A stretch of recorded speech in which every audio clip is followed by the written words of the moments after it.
हरे कृष्णा हरे कृष्णा कृष्णा कृष्णा हरे हरे हरे राम राम राम हरे हरे। श्री श्री गौरनिताई भगवान की, जगन्नाथ बल्लभ सुंदर महाराज की जय, श्री श्री राधा राधाकांत भगवान की, श्री श्री हरि नाम संकीर्तन की, निताई गौर प्रेमानंद हरि हरि बोल।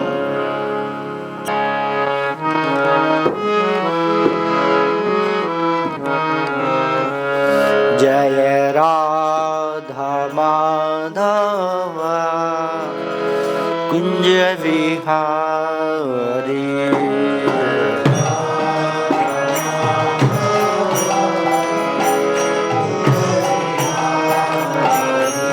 जय राधा माधव कुंज विहारी,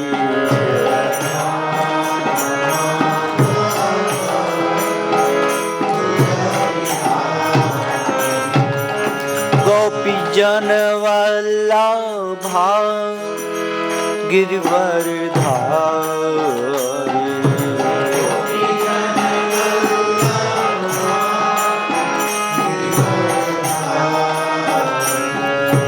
गोपी जन वल्लभा गिरवरधारी,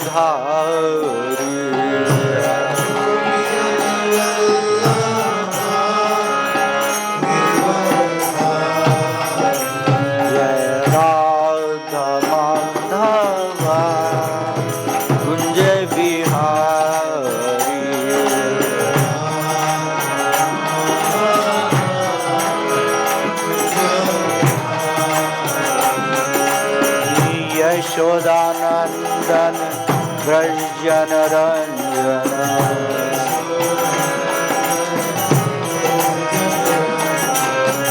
यशोदानंदन भजन रंजन,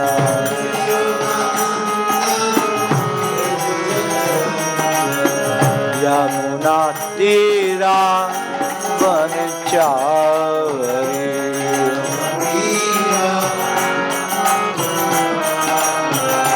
यमुना तीरा वनचारी,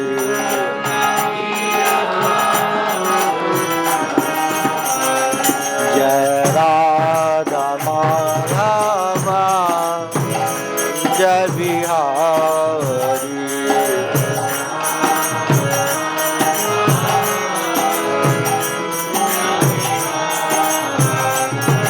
हरे कृष्णा कृष्णा कृष्णा हरे हरे, हरे Ram Ram Ram Hare Hare,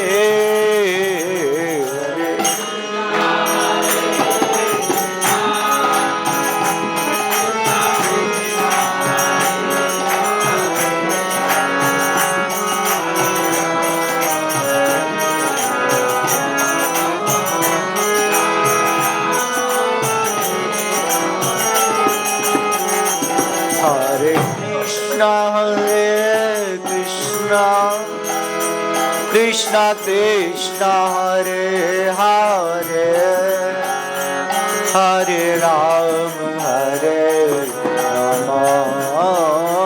Ram Ram Hare Hare,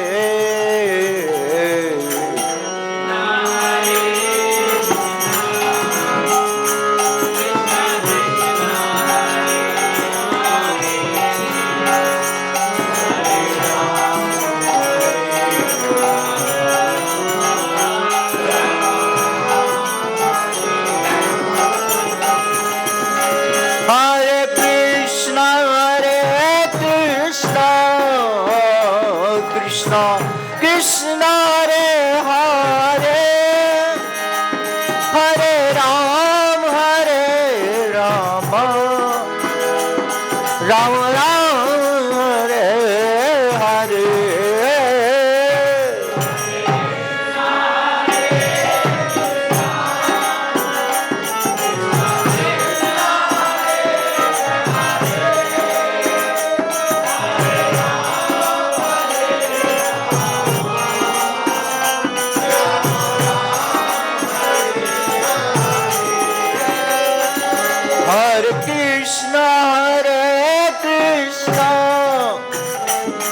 Krishna Krishna Hare Hare Hare Rama Rama Ram Hare Hare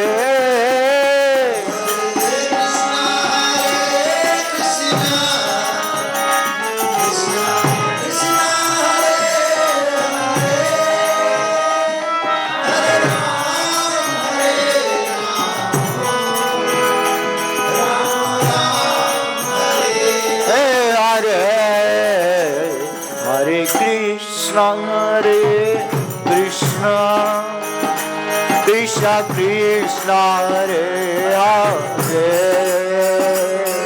Hare Ram Ram Hare Hare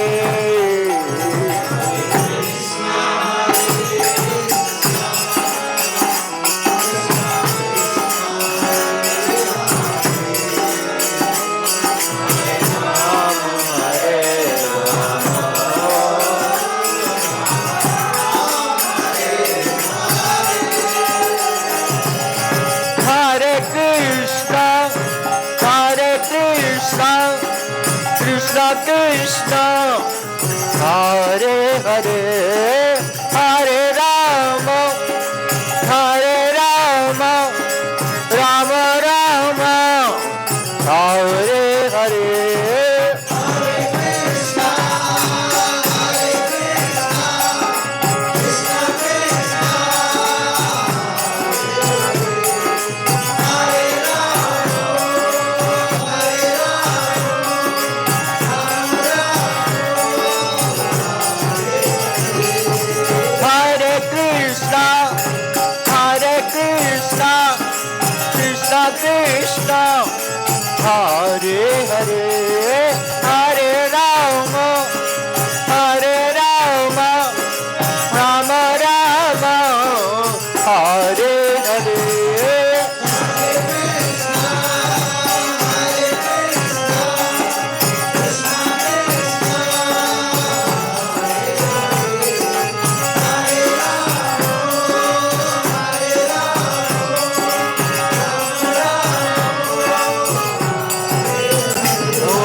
Krishna Hare Hare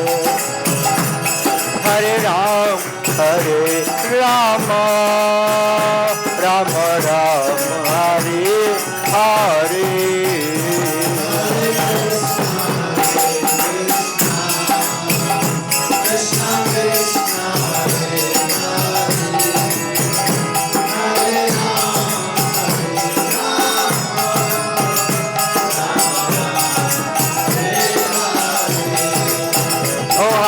Krishna Hare Krishna Krishna Krishna Hare Hare Hare Ram Rama Ram Hare Hare Krishna Krishna Hare Hare Hare Ram Rama Ram Hare Hare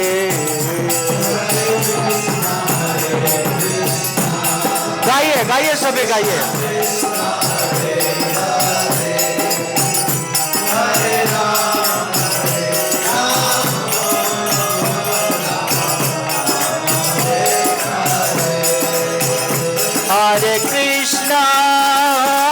Hare Krishna Krishna Krishna Hare Hare Hare Rama Rama Rama Hare Hare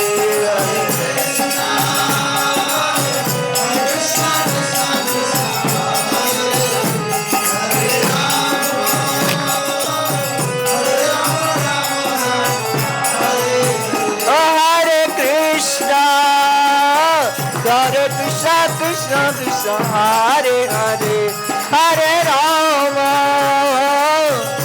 Rama Rama Rama Hare Hare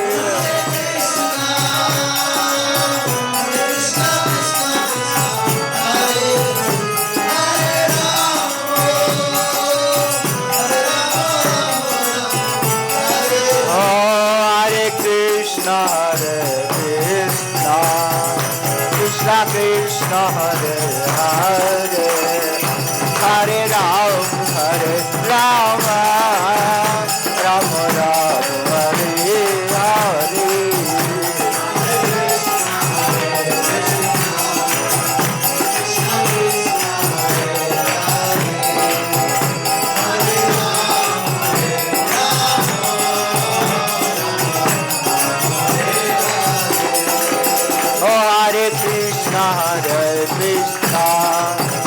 Krishna Krishna Hare Hare Hare Ram Rama Rama Ram Hare Hare।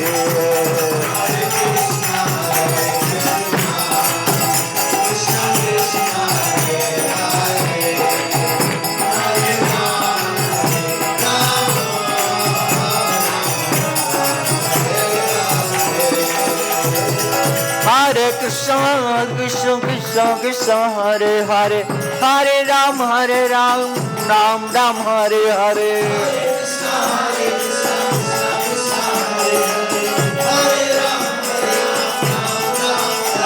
Oh Hare Krishna Krishna Krishna Hare Hare Hare Ram Ram Ram Hare Hare।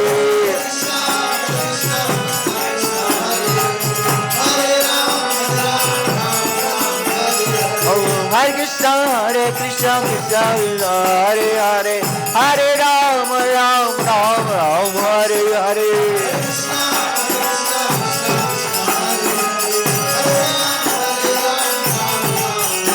Oh Hare Krishna Krishna Krishna Hare Hare Hare Ram Ram Ram Hare Hare।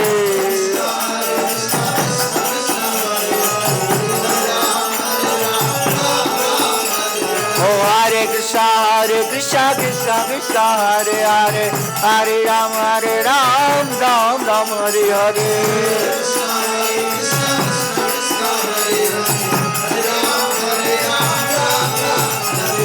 Hare Krishna Krishna Krishna Hare Hare Hare Ram Ram Ram Hare Hare।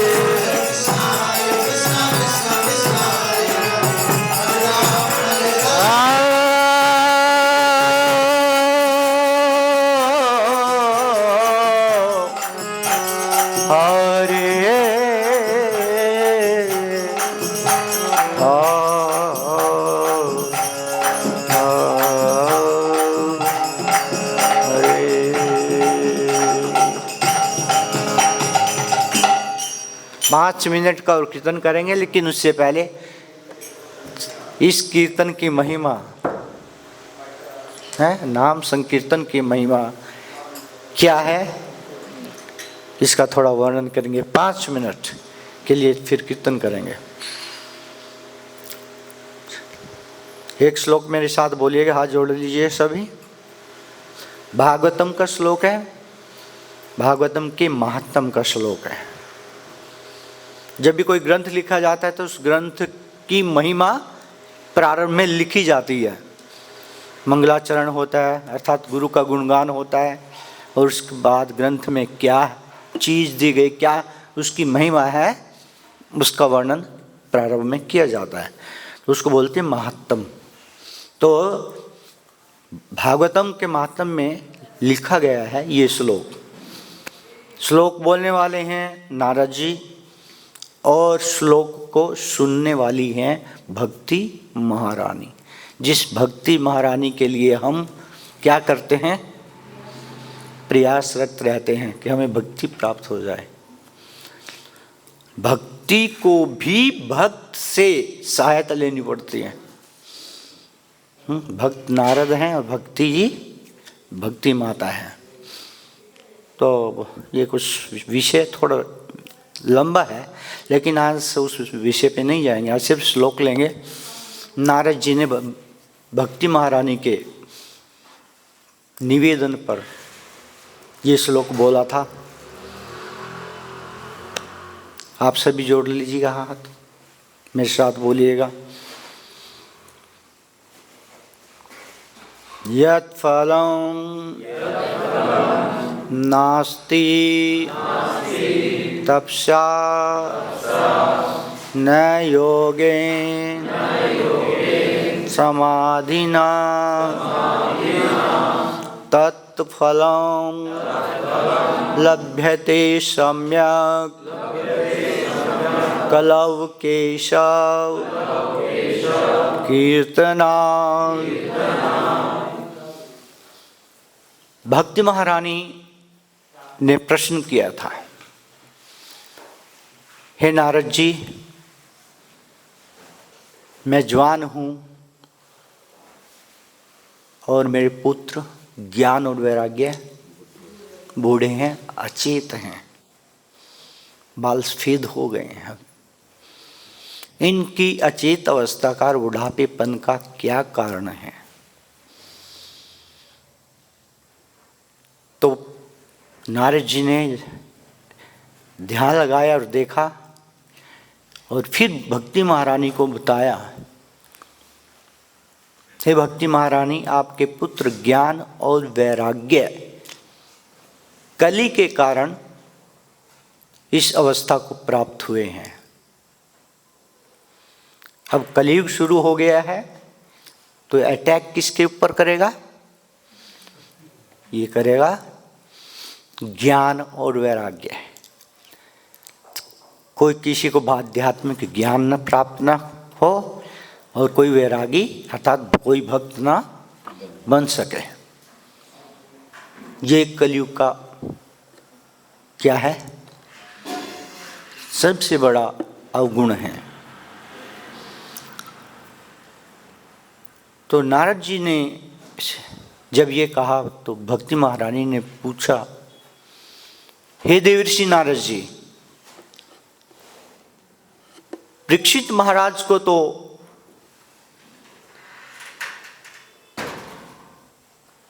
कली मिल गया था और वो मारने के लिए ही अपने राज्य से निकला था और वो कली उनको मिल भी गया था कुरुक्षेत्र में, फिर भी उसको क्यों नहीं मारा? 4 स्थान दिए और छोड़ दिया। तब नारद जी कहते हैं, हे भक्ति महारानी, जो एक भक्त होता है ना, भगवान का जो भक्त होता है, वो किसी में अवगुण नहीं देखता। वो क्या देखता है? बोलो। अच्छा ही देखता है, गुण देखता है, अवगुण नहीं दिखाई देते हैं। और उदाहरण देते हैं नारद जी, एक भंवरा होता है, भंवरा, वो पुष्प पर जाता है, उस पुष्प पर जाता है, पराग पर बैठता है, अपना रस लेता है और उड़ जाता है। उसको कोई मतलब नहीं है जिस पुष्प पे वो बैठा है उसके नीचे कांटे हैं। गुलाब के फूल पे कांटे होते हैं ना, के नीचे कांटे होते हैं। उसको ये मतलब नहीं रहता है कि ये फूल की जो जड़ है वो कीचड़ में है। कमल का फूल कीचड़ में उगता है, उसे तो अपना क्या चाहिए? रस चाहिए, उस बस वो लेता उड़ जाता है। ऐसे भगवान के जो भक्त हैं वो किसी में अवगुण नहीं देखते, वो तो सिर्फ उसके गुणों को ग्रहण करते हैं और भगवान का भजन करते हैं।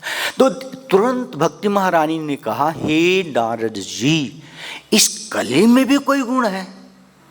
कहते इस कली में हे भक्ति महारानी एक ही गुण है, सिर्फ एक, बाकी 99% इसमें क्या है? अवगुण है, पाप हैं। चारों तरफ पापों की बाढ़ दिखाई देगी। आज न्यूज में पढ़ते हैं, कोई अच्छी खबर बड़ी मुश्किल से मिलती है, सारी कैसी मिलेंगी? सारी पाप से भरी हुई, अपराधों से भरी हुई। तो ये कली पापों का युग है, लेकिन इसमें एक बड़ा गुण है, गुण है, और बाकी सारे अवगुण हैं। भक्ति महारानी ने कहा कली में भी गुण है। कहते माता श्री, इसमें जो एक गुण है, उस गुण के आगे सारे अवगुण क्या हो जाते हैं? नष्ट हो जाते हैं। इतना बड़ा गुण है कलयुग में। इसलिए कलयुग में देवता भी मनुष्य रूप में आने के लिए तरसते हैं कि ज़्यादा साधन नहीं करना पड़ता और भगवत प्राप्ति बहुत आसानी से हो जाती है, सिर्फ एक गुण यदि कोई ग्रहण कर ले कलयुग में। तो क्या बोला था श्लोक में? यत फलम। नारद जी ने फिर ये श्लोक बोला, किसको? भक्ति राम महारानी को। यत फलम, यत का अर्थ है जो, फलम करता है फल, यत फलम जो फल। नास्ति, नास्ति का अर्थ है न अस्ति, नहीं है, अस्ति का अर्थ है न अस्ति, नहीं है। यत फलम नास्ति, जो फल नहीं है। ठीक है। तपसा, तपसा करता है तपस्या के द्वारा। जो फल तपस्या के द्वारा प्राप्त नहीं किया जा सकता, किसी भी प्रकार की तपस्या के द्वारा जो फल प्राप्त नहीं किया जा सकता, चाहे वो पानी में गल के, चाहे अग्नि में जल के, चाहे भूखा रह के, किसी भी तपस्या से जो फल प्राप्त नहीं किया जा सकता। यत फलम नास्ति तपसा न योगेन, किसी भी योग से जो फल प्राप्त नहीं किया जा सकता,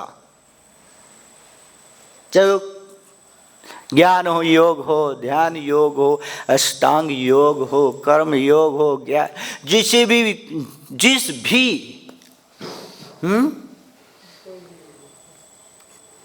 किसी भी प्रकार के योग से या यौगिक शक्तियों से, यौगिक क्रियाओं से जो फल प्राप्त नहीं किया जा सकता। न समाधिना, किसी भी प्रकार की समाधि से अर्थात ध्यान से जो फल कभी प्राप्त नहीं किया जा सकता। ये पहली लाइन का अर्थ है। यत फलम नास्ति तपसा न योगेन न समाधिना। तत्फलम, वो फल, पहले था यत, फर्स्ट लाइन में क्या था? यत, यत फलम, और दूसरी लाइन में क्या रहे? तत्फलम, तत् करता है वह, तत्फलम लभ्यते, वह फल प्राप्त होता है, लभ्यते करता है प्राप्त होना, तत् करता है वह है, तत्फलम लभ्यते, वह फल प्राप्त होता है। सम्यक, सम्यक का अर्थ है पूर्ण रूप से। कई बार हम कर्म करते हैं, जितनी हमारी आशा होती है उतना फल प्राप्त नहीं होता, वैसा फल प्राप्त नहीं होता। लेकिन यहां क्या कहते रहे? यहां कह रहे हैं तत्फलम लभ्यते सम्यक, सम्यक कहता है पूर्ण रूप से प्राप्त होता है, कोई कमी नहीं आती फल में। लेकिन क्या करने से?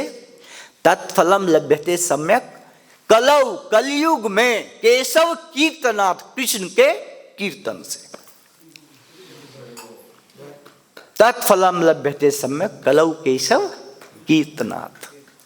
कलयुग में, कलौ बोला, कलौ का अर्थ है कलयुग में कृष्ण के, केशव के कीर्तन से जो प्राप्त होता है वो किसी भी प्रकार की तपस्या, किसी भी प्रकार के योग, किसी भी प्रकार के ध्यान, किसी भी प्रकार की समाधि के द्वारा प्राप्त नहीं हो सकता।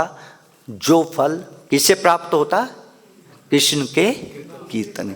इसका अर्थ है कि जो कृष्ण के नाम में लग गया है, भगवान के नाम का जाप करता है अथवा कीर्तन करता है, विशेषतः भगवान के भक्तों के बीच में बैठ के कीर्तन करता है, वो सभी प्रकार की तपस्या कर चुका है, वो सभी प्रकार के योग कर चुका है, वो सभी प्रकार का ध्यान कर चुका है, वो सभी प्रकार की समाधि में जा चुका है।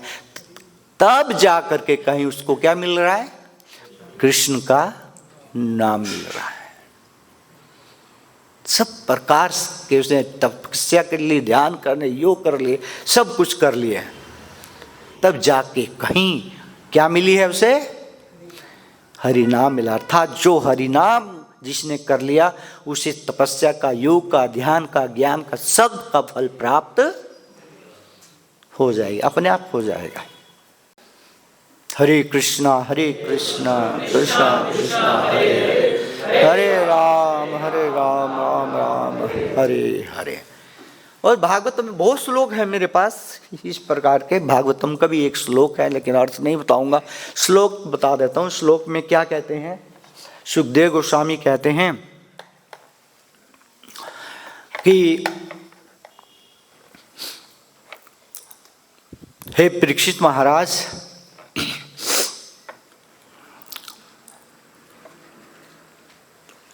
जो फल कृष्ण के कीर्तन से प्राप्त होता है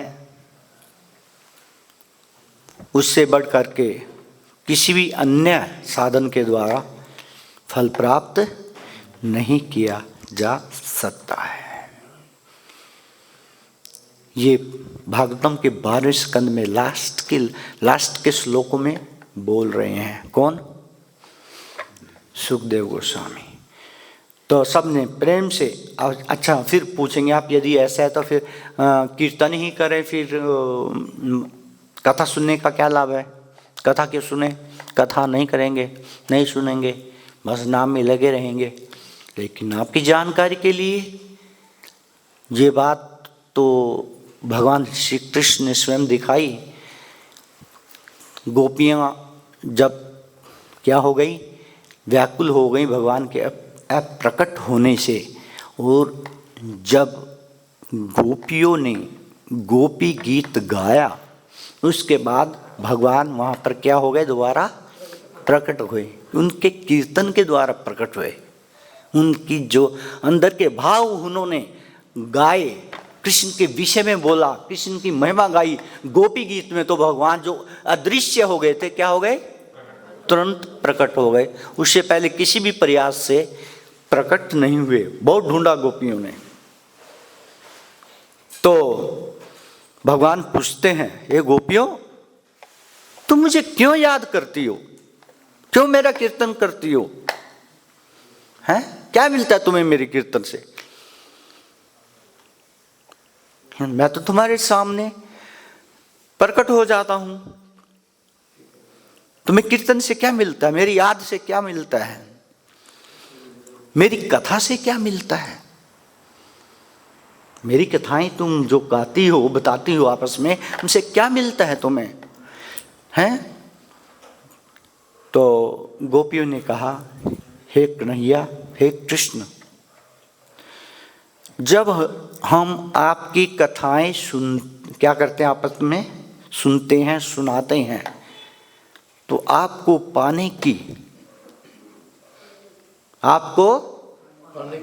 पाने की इच्छा हमारे हृदय में बलवती हो जाती है, बलवती हो जाती है।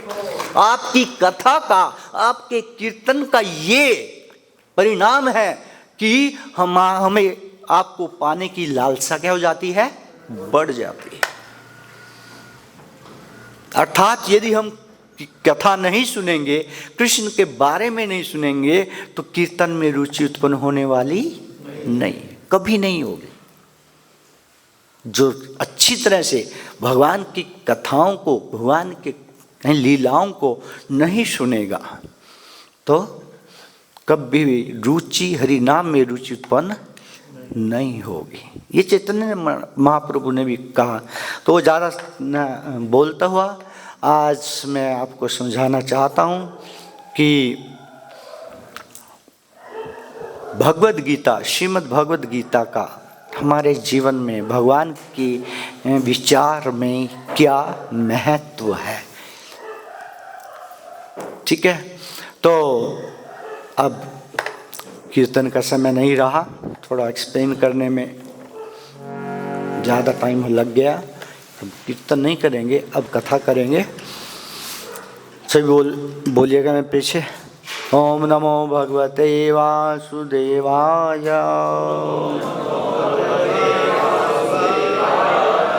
ओम नमो भगवते वासुदेवाय,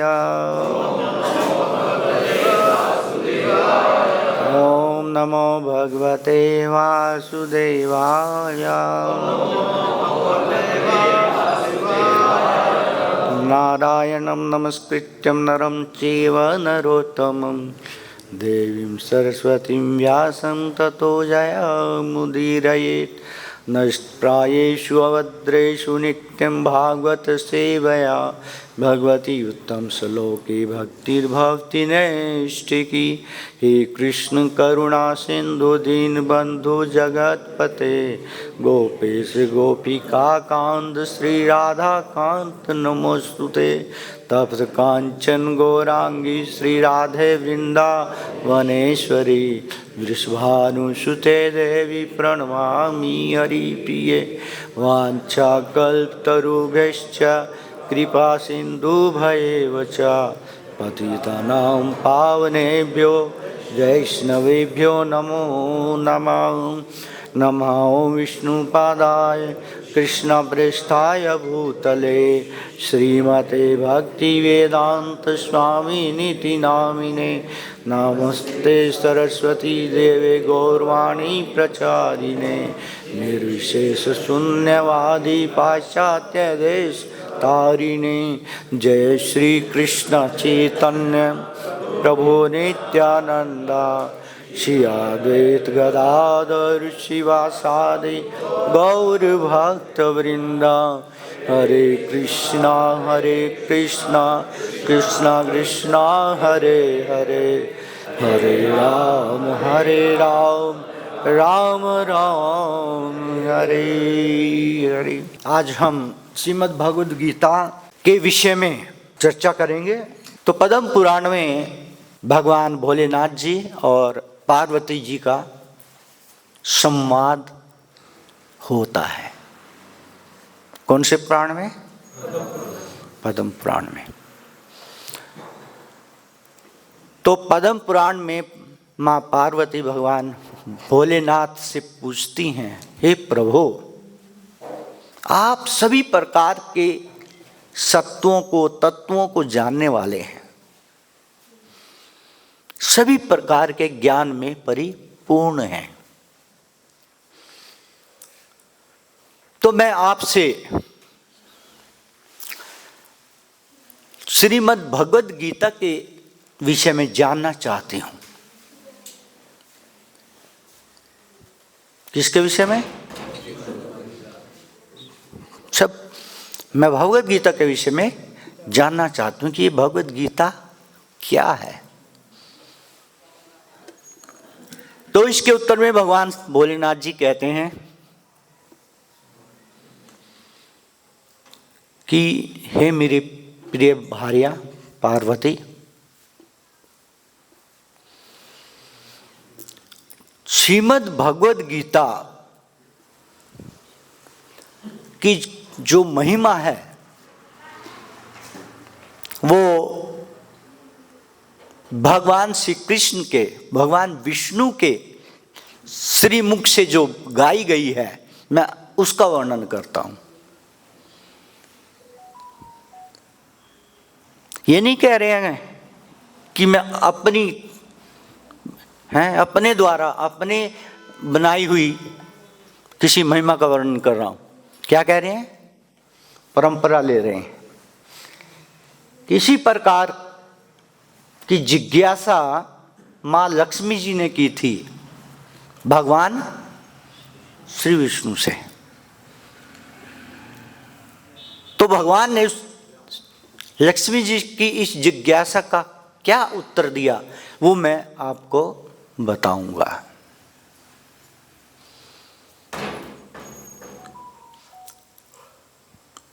एक बार भगवान श्री विष्णु ने मूर राक्षस को मारा, इसलिए उनका नाम क्या पड़ गया? मुरारी। मुर प्लस अरी, उससे क्या बनता है? मुरारी। अरी का अर्थ है दुश्मन, मूर का अर्थ है मूर दानव। तो एक बार मूर दानव को भगवान विष्णु ने मारा और फिर वो आराम से लेट गए अनंत शेष जी की सैया पर। आंखें बंद करके भगवान आराम से बैठे हैं और लक्ष्मी जी उनके चरण दबा रही हैं। और बीच बीच में अब भगवान श्री नारायण सो रहे हैं और बीच में कुछ मुस्कुरा भी रहे हैं। आंखें बंद हैं, लेकिन क्या करें, कुछ मिनटों के बाद वो बड़े मुस्कुरा रहे हैं। तो मां लक्ष्मी ने कहा, हे नाथ,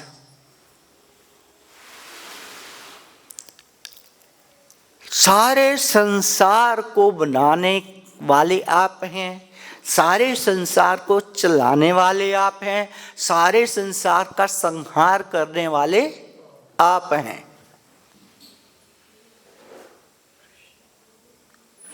संसार में कोई भी ऐसा कार्य नहीं है जो आपके द्वारा अनुमोदित नहीं है, जिसका आपको ज्ञान नहीं है, जो आपकी इच्छा के बिना हो रहा है। कोई भी संसार में कार्य नहीं है, चाहे वो मनुष्य करे, चाहे दानव करें, चाहे दैत्य करें, चाहे अन्य कोई भी करे।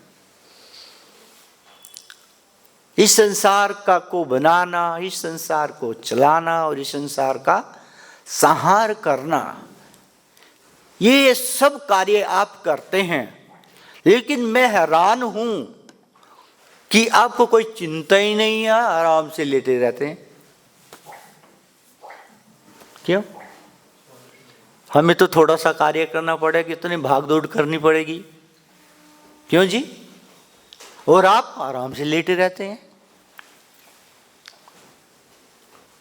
ये लीला समझ में नहीं आई कि सारे संसार को बना रहे हैं आप, सारे संसार में जो कुछ भी हो रहा है आप की शक्ति के बिना, आपके इच्छा के बिना नहीं हो रहा है। हर संसार का संहार भी आपके द्वारा ही किया जा रहा है, पालन भी किया जा रहा है आपके द्वारा, उत्पत्ति भी आपके द्वारा की जा रही है। उसके बाद भी आप हमेशा क्या करते रहे?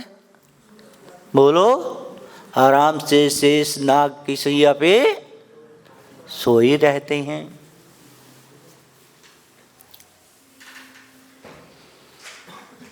क्या रहस्य है?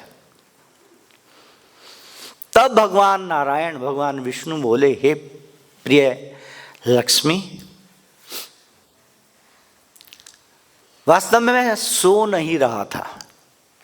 क्या? मैं वास्तव में सो नहीं रहा था। आप सो नहीं रहे थे तो फिर क्या कर रहे थे? हे प्रिय लक्ष्मी, मैं सो नहीं रहा था। अरे प्रभु, आप सो नहीं रहे थे तो फिर क्या कर रहे थे? कह रहे, भगवान विष्णु कहते, मैं अपनी शक्तियों के अद्भुत कार्यों को देख रहा था। मैं अपनी शक्तियों के द्वारा किए जाने वाले अद्भुत कार्यों को देख रहा था कि मेरी जो शक्तियां हैं वो कितनी परफेक्शन से कार्य कर रही है। थोड़ा सा भी गलती की कोई गुंजाइश नहीं छोड़ते। इतने परफेक्टली संसार को मेरी शक्तियां मेंटेन कर रही हैं, चला रही हैं, उत्पन्न कर रही हैं, संहार कर रही हैं।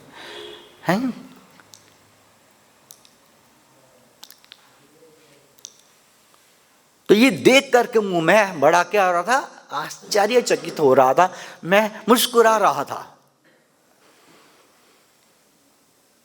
अच्छा, आप बताइएगा, कभी कोई ऐसा दिन आया है कि और वो खरबों पतंग सृष्टि के प्रारंभ से ही कौन? सूर्य देव निकलते हैं और बिल्कुल परफेक्ट टाइम पे निकलते हैं। कभी और सारा दिन निकले रहते हैं, 12 घंटे हैं, 12 घंटे नहीं, 24 के 24 घंटे वो सेवा कर रहे हैं भगवान के कहने पे। इस संसार की, अपना प्रकाश और ताप दे करके। कभी सूर्य देव को थकावट नहीं हुई कि अरे अब तो बहुत दिन हो गए इस संसार को प्रकाश देते, आज 2-4 महीने सो जाते हैं, क्यों जी? आखिरकार वो भी तो एक देवता ही है, क्यों जी? वो भी तो एक देवता है, वो सो सकते हैं। लेकिन कभी हुआ ऐसे?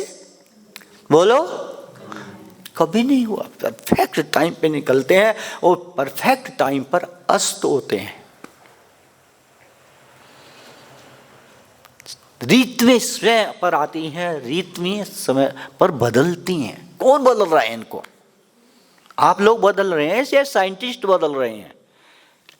अभी 2-3 महीने पहले बहुत ज्यादा गर्मी थी और 2-3 महीनों के बाद आज बहुत ज्यादा। किसने किया ये? कौन कर रहा है? कोई भी घटना अपने आप से तो नहीं हो सकती। कोई कहिए ये हारमोनियम तो अपने आप आ गया, यहां से मानोगे आप?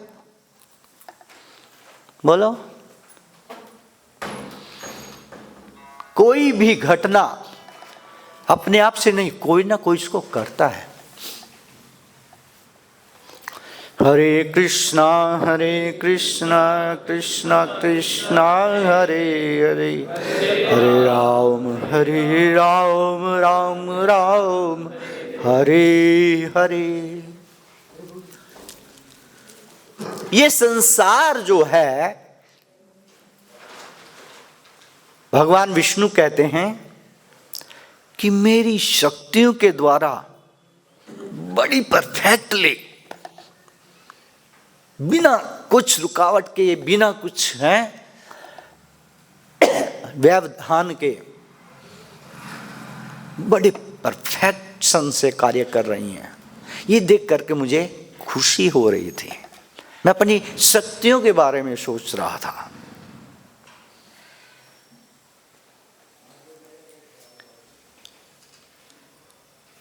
हे प्रिय लक्ष्मी, मैं मात्र संकल्प करूं तो मेरी शक्तियां मात्र संकल्प करने से सारे संसार को नष्ट कर डालती हैं। ठाकुर जी बस थोड़ा सा पृथ्वी को क्या देते हैं, क्या थोड़ा ऐसे हो जाओ, क्या कैसे हो जाओ, बस ऐसे हो जाऊं। अरे और यदि थोड़ा सा ऐसे हो गई तो खत्म।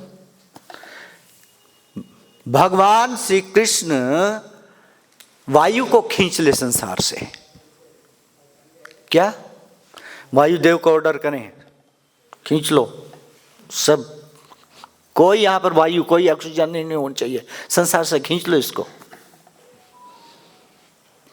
वायुदेव क्या करेंगे? विद इन सेकेंड्स यहां से क्या अपनी ऑक्सीजन युक्त वायु खींच लेंगे। और उसके बाद क्या होगा? क्या रिजल्ट क्या रहेगा? बोलो, कितनी देर में? विद इन मिनट्स सारा संसार खत्म हो जाएगा, सारा संसार।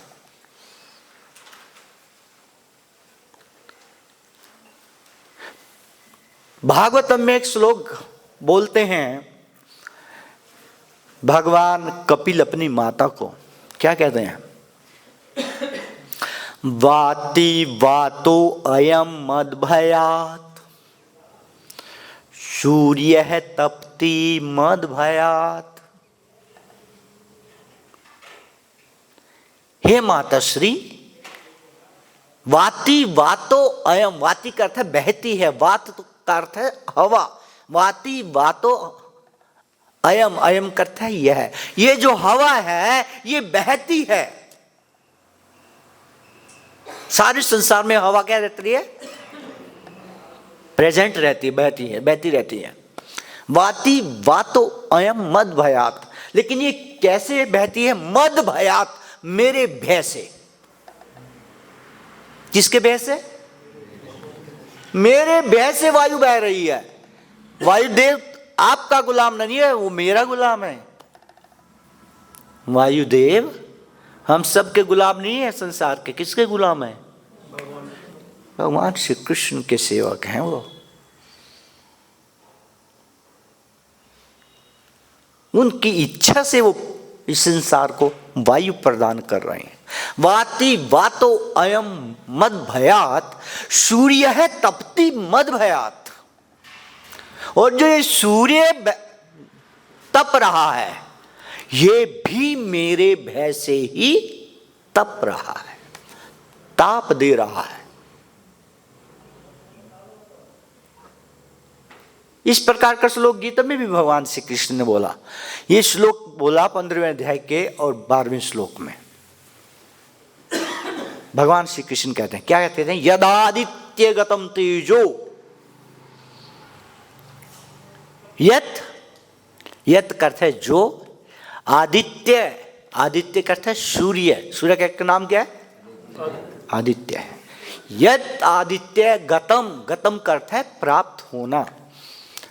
यद आदित्य गतम तेजो, तेजो करता है तेज, जो सूर्य को तेज प्राप्त है, या सूर्य के पास जो तेज है, यद आदित्य गतम तेजो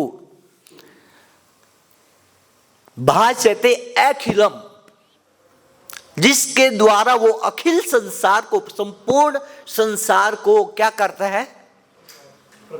प्रकाशित करता है। यद आदित्य गतम तेजो जगत भास्यते, जगत करता संसार, भास्यते करता है प्रकाशित करता है।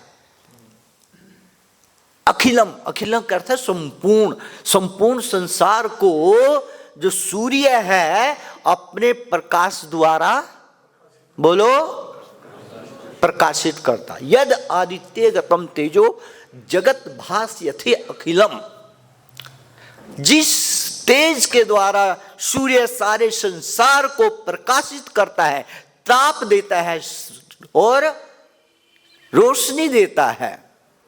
यह चंद्रमसी, और जिस ताप के द्वारा चंद्रमा क्या है? चमकता है, चांदनी प्रदान करता है।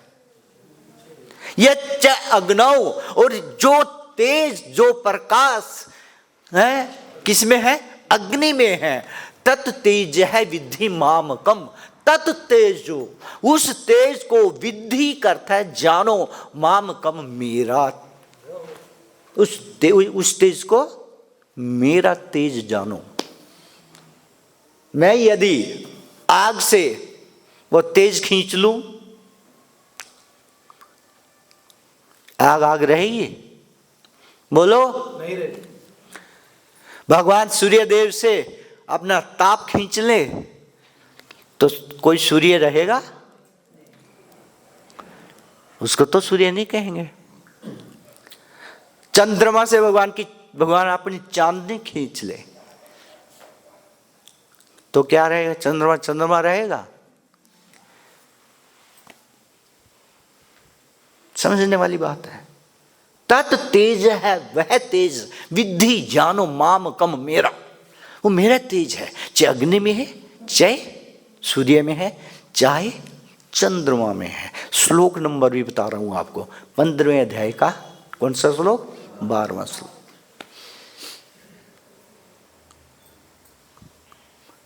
तो भगवान श्री कृष्ण अर्थात भगवान श्री विष्णु आगे कहते हैं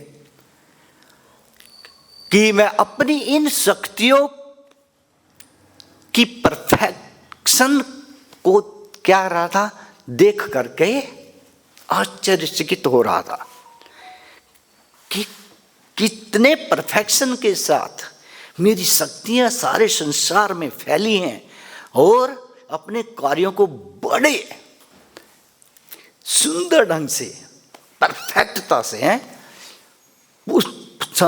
पूर्णता के साथ क्या कर रही हैं? अपना कार्य कर रही हैं।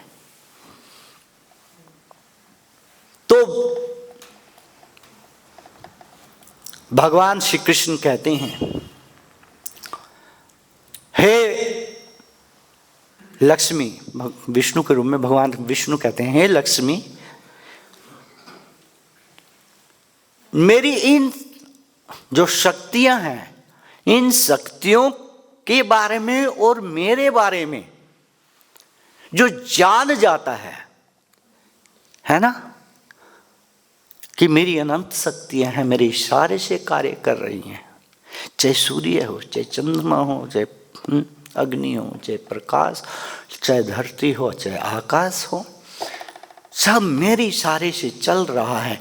जो मेरी इन शक्तियों को और मेरी शक्तियों और मेरे विवरण को, वृत्तांत को क्या कर लेता है, समझ जाता है, मेरी अर्थात मेरी लीलाओं को, और मुझे क्या समझ जाता है, वो व्यक्ति जन्म मृत्यु जरा व्याधि के चक्र से मुक्त हो पाता है।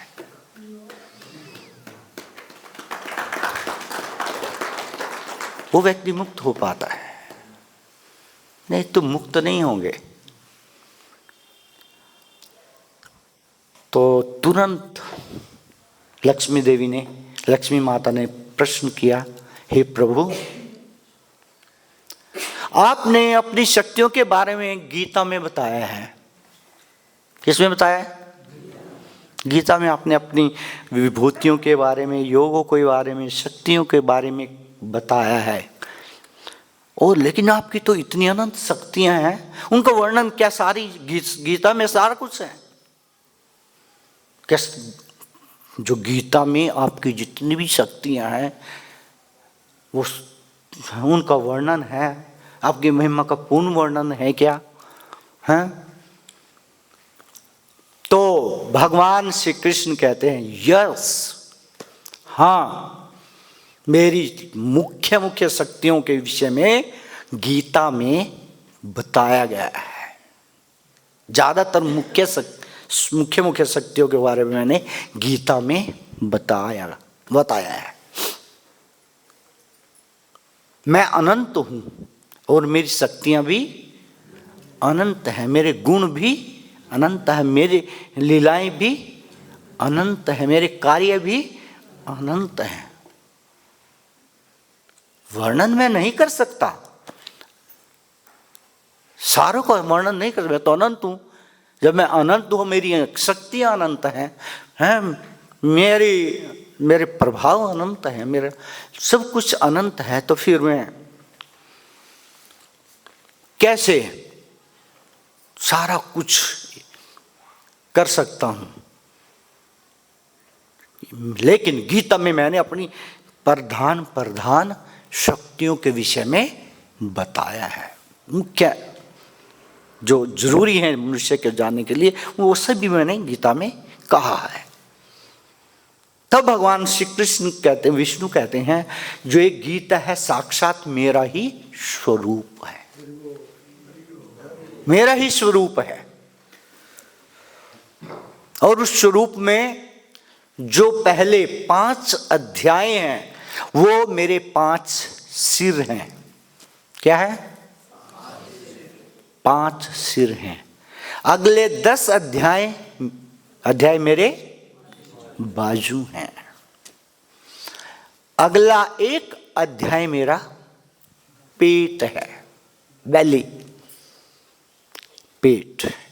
और अगले 2 अध्याय मेरे चरण है।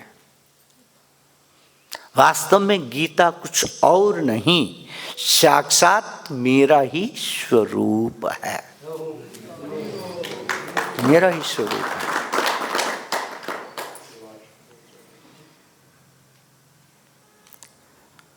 तब लक्ष्मी माता जी ने हाथ जोड़े और प्रश्न किया, प्रभु, मुझे अपनी गीता थोड़ा सा क्या कीजिए, समझाइए, वर्णन कीजिए। और साथ में ये भी बोला भगवान ने अपने ये वर्णन करने के बाद कि 5 मेरे सिर हैं, पहले 5 अध्याय, अगले 10 अध्याय मेरी बाजुएं हैं, और अगला एक अध्याय 16वां अध्याय मेरा पीठ है, 2 अध्याय अगले 17वां और 18वां मेरा, हाँ, मेरे चरण हैं। और तब भगवान ने कहा, हे प्रिय पार्वती लक्ष्मी, कोई व्यक्ति यदि प्रतिदिन गीता का एक श्लोक अथवा आधा श्लोक अथवा आधे का भी आधा श्लोक प्रतिदिन उच्चारण करता है, वो निश्चित रूप से मुझे प्राप्त करेगा। ये नहीं बोला कि सारी गीता पढ़ लेगा। ध्यान देने वाली बात है। भगवान विष्णु कहते हैं जो प्रतिदिन गीता का एक श्लोक अथवा आधा श्लोक अथवा आधे का भी आधा श्लोक पढ़ता है अथवा सुनता है, वो निश्चित रूप से इस जन्म मृत्यु जरा व्याधि के संसार से मुक्त होकर मेरे पास आता है।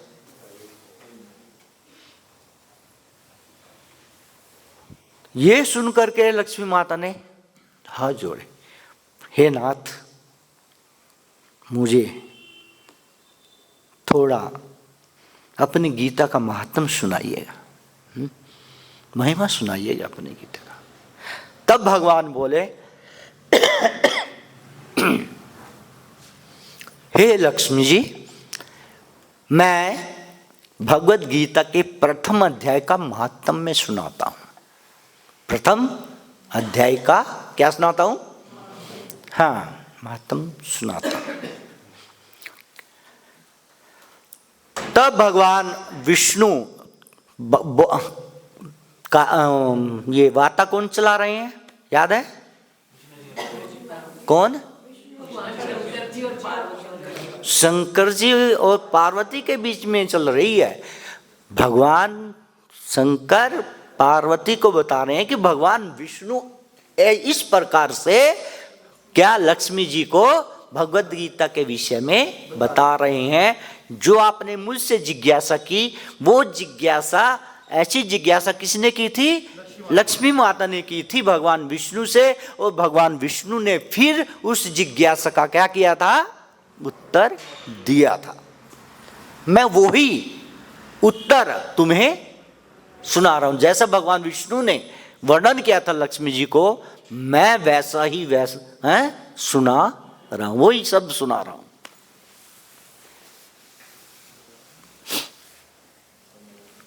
तब भगवान विष्णु कहते हैं, हे लक्ष्मी देवी, एक स्थान पर, एक गांव में एक सुशर्मा नाम का ब्राह्मण रहता था।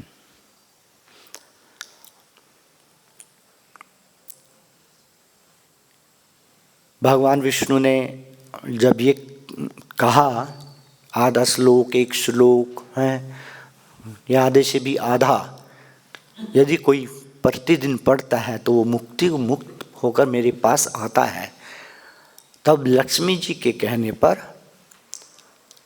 भगवान ने गीता का महात्म सुनाना शुरू किया और कहा कि अब मैं तुम्हें आपको यदि कोई इस प्रकार से प्रथम अध्याय का क्या करता है, पाठ करता है, तो उसको वही गति प्राप्त होती है जो सुशर्मा नामक ब्राह्मण को प्राप्त हुई थी। जो गीता का क्या करता है, पहले अध्याय का पाठ करता है। यह पहले अध्याय को क्या कहता है, सुनता है भक्तों से। तो तुरंत लक्ष्मी जी ने कहा, ये सुशर्मा कौन था, उसको कौन सी गति प्राप्त हुई, थोड़ा वर्णन कीजिएगा, मैं जानना चाहती हूं। तब भगवान विष्णु ने कहा, हे लक्ष्मी देवी, ये एक सुशर्मा नाम का जो ब्राह्मण था किसी गांव में, तो वो किसी भी प्रकार से ब्राह्मण नहीं था, बस जन्म ब्राह्मण का था, बाकी कर्म किसके थे? शूद्र के। वो दूसरों को दुखी देख करके बड़ा खुश, उसको आनंद आता था, चोरी करता था, डकैती करता था। और इस प्रकार से वो मुख्य कार्य करता था कि वो जंगल में जाता था, वहां से पत्ते वगैरह, लकड़ी वगैरह लेकर के आकर के जो बेचता था, उसकी शराब पीता था और मांस खा जाता था। उसका ये धंधा था, शराब खाना, मांस खाना, गलत कार्य करना, ये उसका क्या था? प्रतिदिन का कार्य था। तो एक दिन वो किसी ऋषि के आश्रम में पत्ते लेकर आने के लिए गया, वहां से पत्ते तोड़ने लगा तो एक सांप ने उसे काट लिया और उसकी मृत्यु हो गई। तो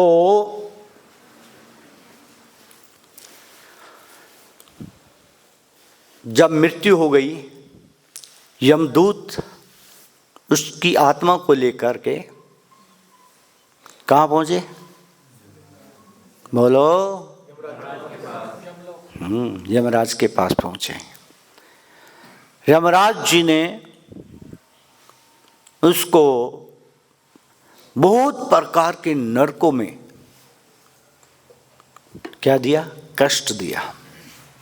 अनेक प्रकार के नरक है, 28 प्रकार के नरकों का वर्णन तो भागवतम में भी है। तो उन 28, क्या आप तो सारे के सारे 28 नरकों में उसको क्या दिया होगा? कष्ट दिया होगा उसको, क्योंकि उसने कोई ऐसा कार्य छोड़ा नहीं था जो पाप युक्त नहीं था।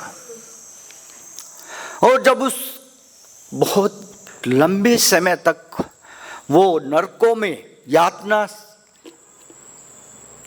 सह करके इस पृथ्वी पर आया, तो वो तोता बन गया। किसके रूप में आया? तोते के रूप। बोलो।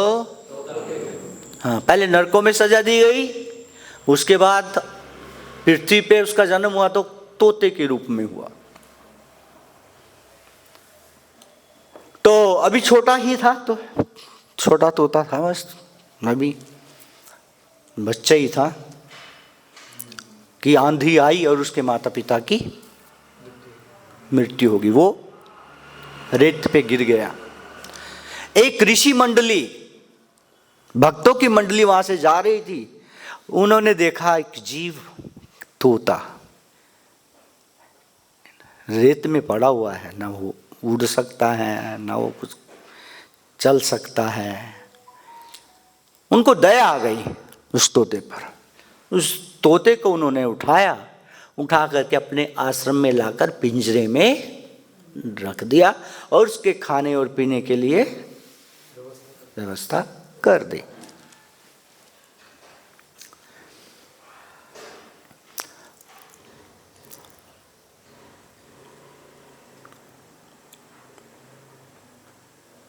हरे कृष्णा कृष्णा कृष्णा हरे हरे, हरे राम राम राम।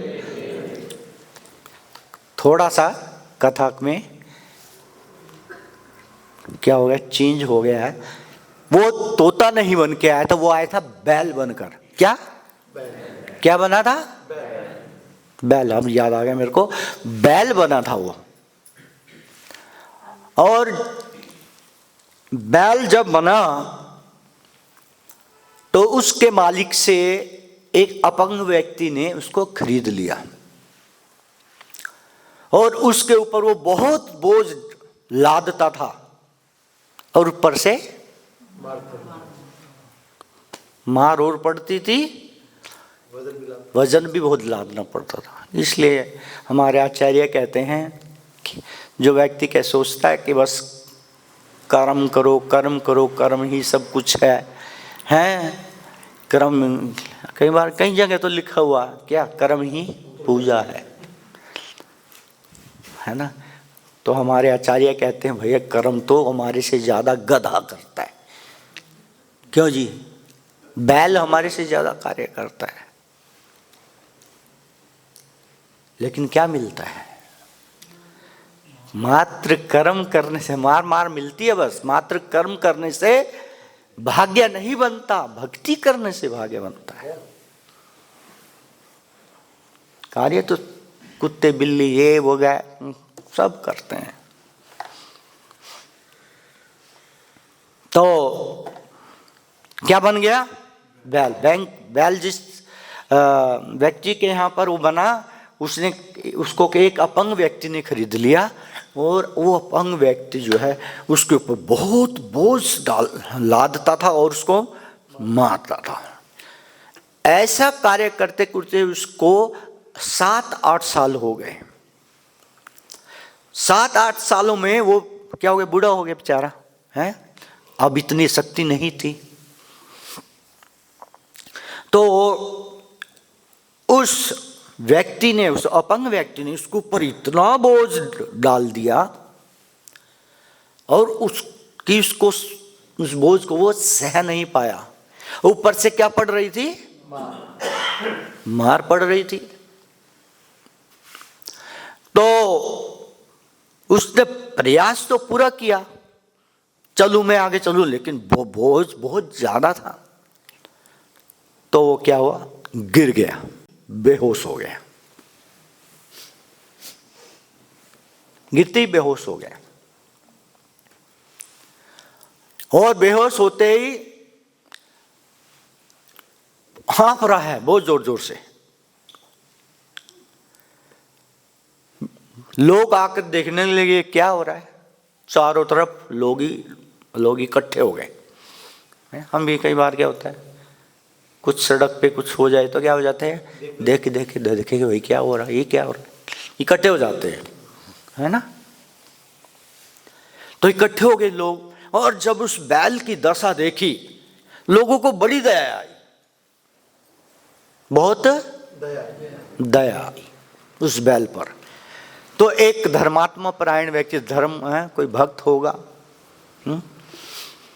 भक्त टाइप का आदमी, ब्राह्मण टाइप का आदमी, उसने कहा हे प्रभु मैंने कुछ पुण्य किए हैं, तो उनमें से मैं आधे पुण्य का फल इसको मिल जाए और इसकी क्या हो जाए, सद्गति हो जाए। कुछ नहीं हुआ। जब ये बोला तो सारे लोगों ने अपने अपने पुण्य दे करके उसकी सद्गति के लिए क्या की, प्रार्थना। सारे जो भी लोग थे सब उसके ऊपर क्या थे, दया कर रहे थे। मैंने यदि कुछ पुण्य किया हुआ तो इसकी सद्गति हो जाए। कई बार हम देखते हैं, कई बार हमारे पास भी कई लोग आए इन 20 सालों में, 20-25 सालों के इस कौन के प्रचारक के रूप में हमारे पास भी कई बार इस टाइप के लोग आए कि प्रभु जी प्रार्थना कर दो। मैं कहा क्या प्रार्थना करें? कहते हैं हमारे पिताजी 2-3 साल से क्या है, बहुत बीमार है, बेड पे बैठे हैं, चला भी नहीं जाता है, बेड पर ही सब कुछ करते हैं, लैट्रिन ये वो जो भी है, बड़ी बुरी हालत है। आप कोई ऐसा उपाय कर दो कि ये हो जाए, क्या हो जाए, मुक्त हो जाए। क्या हो जाए? आपसे भी कई बार कहा हो, कई लोगों ने कहा होगा, कई हमारे से तो कई बार कहा गया, कई बार कुछ महाराज कुछ उपचार हो तो बता दो, है। तो इसी प्रकार लोगों को क्या हो रहा था, दुख आ रहा, सब अपना अपना पुण्य बैल को दे रहे थे, कुछ नहीं हुआ। तो वहां से एक वैश्य गुजर रही थी। कौन गुजर रही थी? उसने देखा कि भीड़ लगी है, तो वो भी भीड़ की तरफ चली गई और भीड़ के अंदर जाकर के देखा कि बैल जो हाँफ रहा है, बहुत बुरी हालत है उसकी, हैं, आंखें पथरा रही हैं, हाँफ रहा है, बेहोश है। उसको देखकर उसको भी दया आई, और जब उसने देखा लोग अपने अपने क्या दे रहे हैं, पुण्य दे रहे हैं, तो उसने कहा, मैं तो वैश्या, मैंने तो आज तक कोई पुण्य कार्य किया ही नहीं, सारे पाप कर्म ही किए हैं। लेकिन फिर भी दयावश उसने क्या कहा, हे प्रभु, मैं जानती हूं मैं वैश्य हूं, मैं पापी नहीं हूं, लेकिन यदि जीवन में मुझसे कुछ पुण्य हुआ हो तो इस बैल को क्या मिल जाए, सदगति मिल जाए। उस वैश्य ने जैसे ही ये कहा, तुरंत तो बैल क्या हो गया, मर गया। क्या हो गई, उसकी मृत्यु हो गई, डेथ हो गई। तो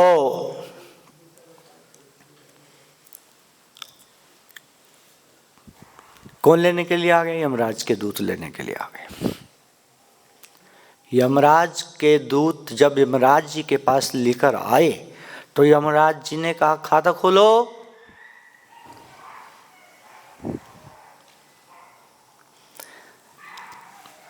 तो खाता खोल के यमराज जी ने जब देखा, उसके अनेक जन्मों के पाप थे, लेकिन सारे के सारे खत्म, जीरो लगा हुआ है।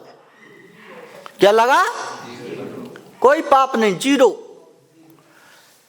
पिछले जन्म, एक जन्म का खाता नहीं चलता हमारा, हमारे कितने जन्मों के, पिछले सैकड़ों जन्मों के खाते साथ में चलते हैं। पूछा था, किसने, भीष्मदेव ने भगवान श्री कृष्ण से पूछा था कि प्रभु, मैंने आज तक, मेरे को अपने 100 जन्मों की याद है, आज तक कोई भी पाप में कार्य मैंने नहीं किया, तो मेरे को किस पाप की सजा मिल रही है कि आज 54 दिन हो गए मैं बाणों की सैया पे लेटा हुआ हूं, किसी को एक कांटा लग जाए उसकी क्या दशा होती है, और मेरे को कितने तीर लगे हैं कि सारे शरीर में कोई भी स्थान नहीं है जहां पर तीर नहीं है, तीर नहीं लगे। मेरी दशा का वर्णन कोई नहीं कर सकता। 100 जन्मों की मुझे याद है कि मैंने कोई पाप कार्य नहीं किया, तो मुझे किस पाप की सजा मिली है।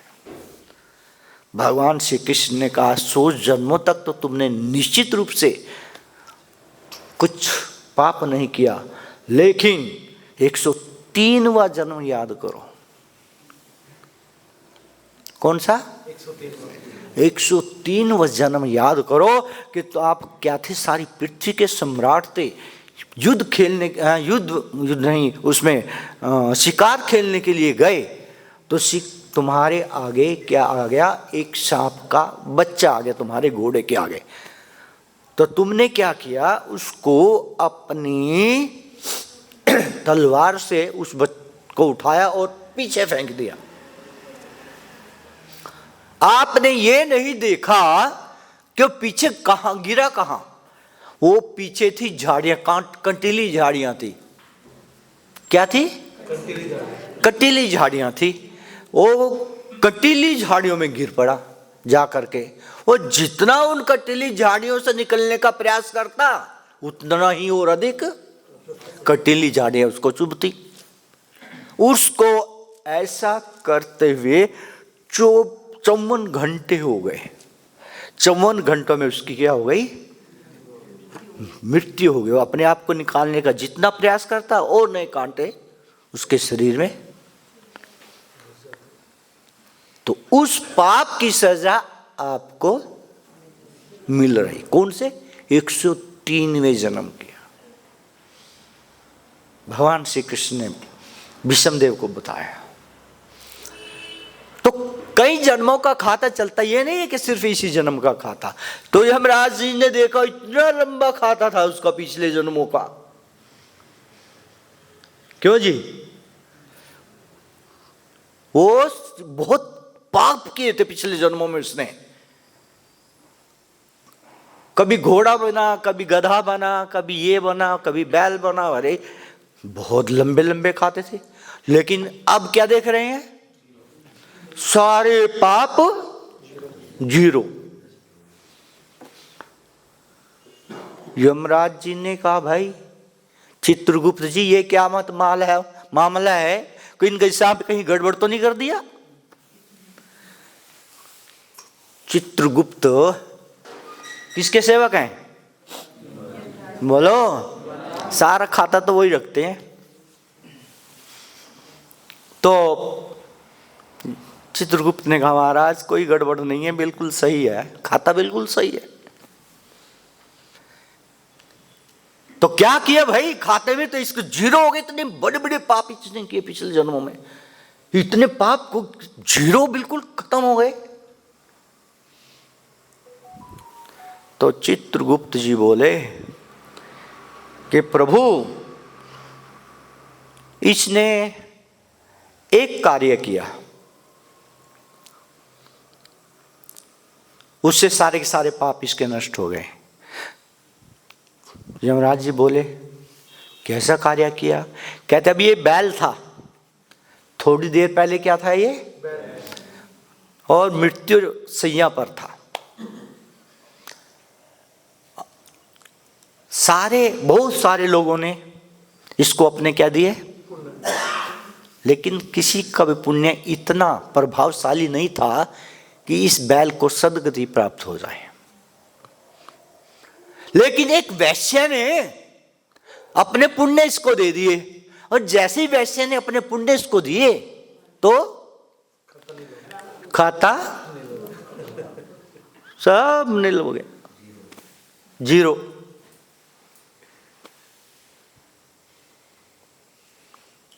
यमराज जी ने ध्यान लगाया, देखा बिल्कुल सही कह रहा है, ये तो बिल्कुल सही कह रहा है। तो क्या किया जाए? कहते फिर इसको ब्राह्मण कुल में जन्म दो, उच्च कुलीन ब्राह्मण कुल में। तो उसका जन्म कहाँ हो गया?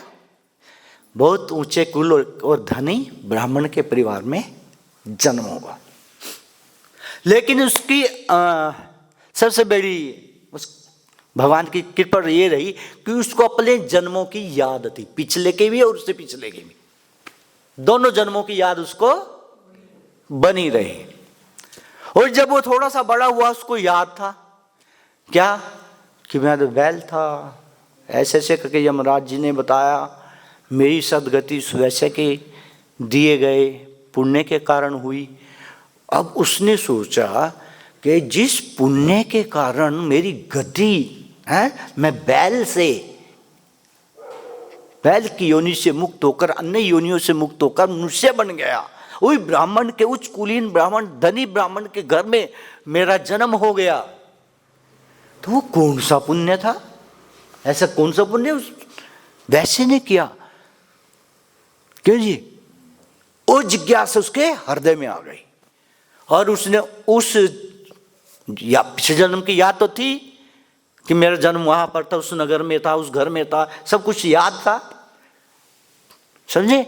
जहां पर गिरा था, जहां पर लोग इकट्ठे हुए थे, जहां पर पुण्य दिए थे, सब कुछ याद था उसको। तो उसने वहां जा करके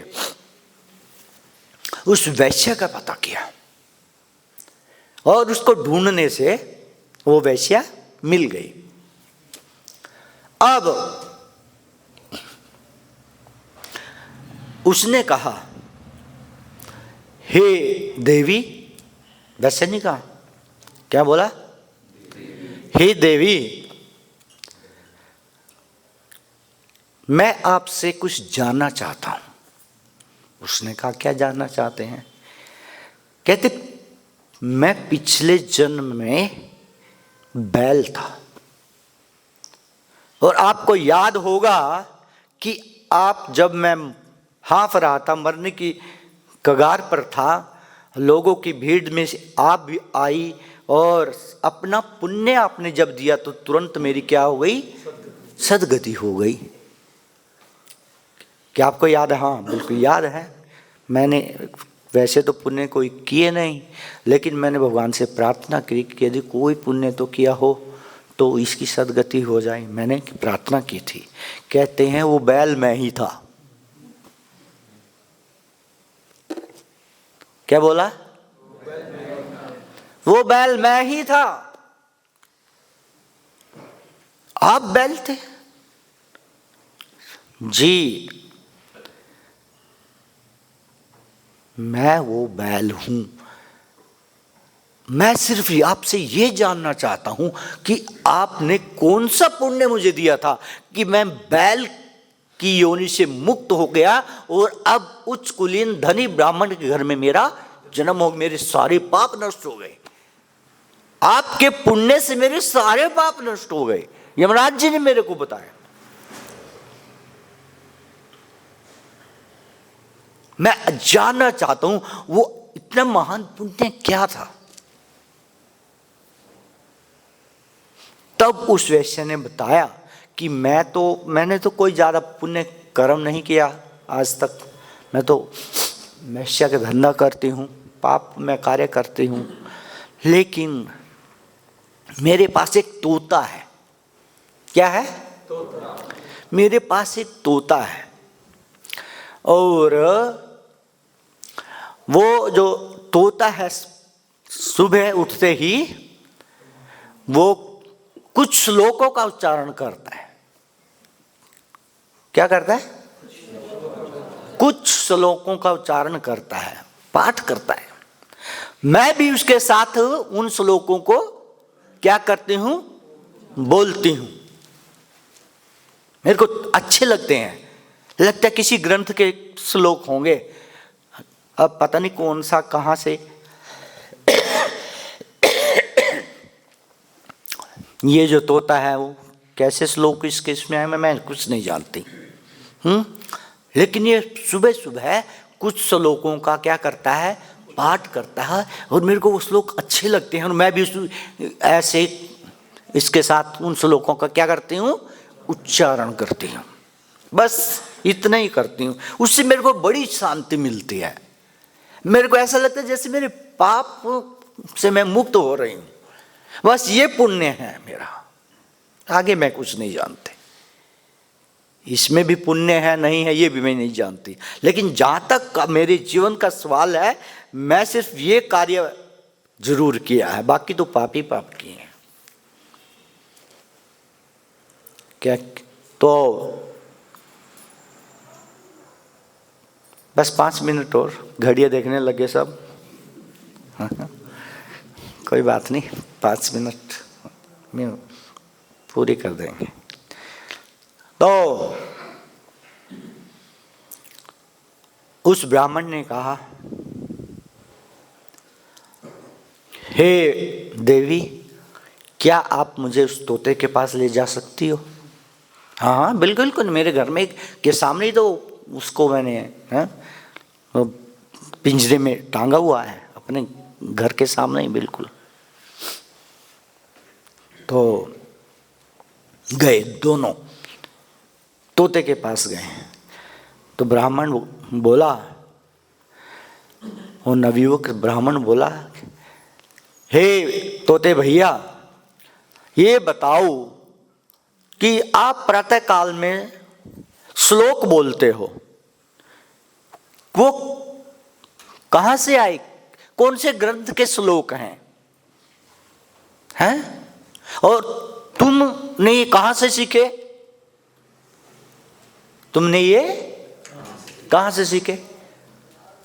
और क्या है उनका अर्थ, क्या है बोल है, कहां से आए हैं? तो तब वो तोता बोला कि उसने पूरा अपना इतिहास बताया। अब तोते वाला इतिहास मैं सुना चुका हूं आपको। कहां तक सुनाया था पता याद है? ऋषि के आश्रम में आ गया। तो ऋषि के आश्रम में जो उनके बच्चे थे प्रतिदिन प्रथम अध्याय का क्या करते थे? उच्चारण करते थे। और प्रथम अध्याय का उच्चारण डेली करते थे। तो ये तोता सुनता था, उनके साथ बोलता भी था। ऐसे बोलते बोलते उसको जो पहले अध्याय के श्लोक थे वो क्या हो गए? याद हो गए थे और उसको आदत पड़ गई थी, क्योंकि बचपन से उसने जो सुना वो जो बचपन से यदि किसी जानवर को या किसी तोते को कुछ सिखा जाए तो बहुत जल्दी सीखता है। बूढ़ा तोता कभी राम नाम नहीं बोलेगा, लेकिन बचपन से उसको सिखाया जाए तो राम राम आराम से बुढ़ापे तक वो चलेगा, बुढ़ापे तक बोलेगा। ऐसी बचपन से जिसको भक्ति दे दी जाए, भगवान के भजन में लगाया जाए, तो वो क्या सारा जीवन भर भगवान की भक्ति में लगा रहेगा। समझा? ये संभावना है। इसलिए प्रभुपाद जी कहते थे क्या कि हमें बचपन में नहीं तो जवानी में भगवान का भजन कर लेना चाहिए, नहीं तो बुढ़ापा बहुत खतरनाक हो जाएगा। आप किसी के घर में कोई ओकेशन हो, कोई अच्छा ओकेशन है ना, सेलिब्रेट कर रहा हो कोई अच्छा ओकेशन पे, तो और वहाँ जा कर के आप किसी के पास अपनी